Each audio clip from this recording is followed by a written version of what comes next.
About sketching functions. Now when you look at the question, these are actually linear functions, but there is a domain restriction. Now, so x is less than 2, x is greater than or equal to.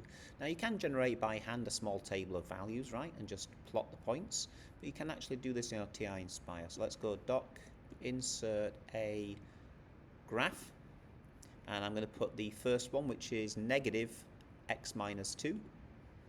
So this is negative x minus 2, okay, but now I'm going to put in the condition. Now x has got to be less than 2.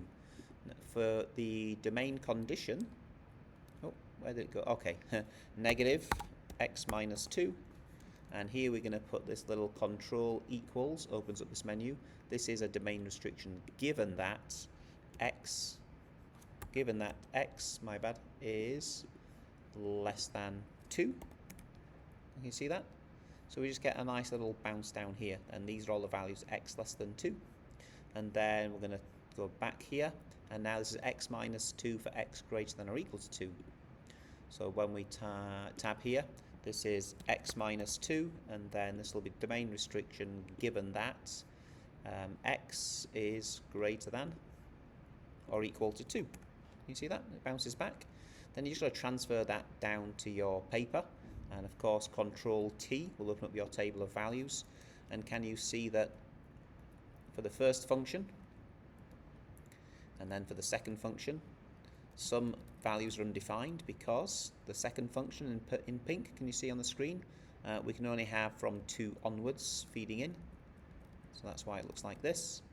And for the first function we can only have from 2 downwards feeding in, right? So that's a table of values that might help. You can do it by hand. Let me Control T to get rid of that.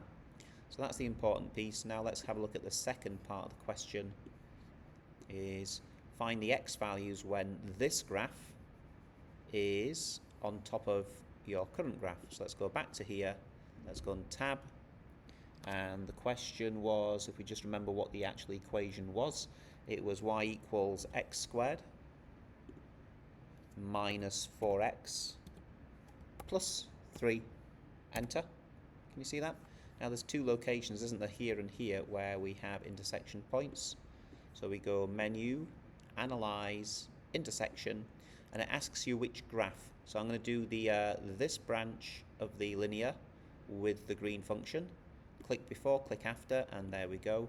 Can you see x is 0.382? So x equals 0.382. That's 3 significant figures.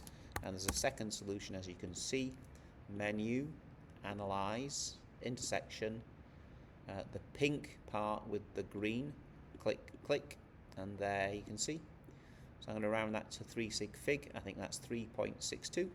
So that's x equals 3.62. There we go.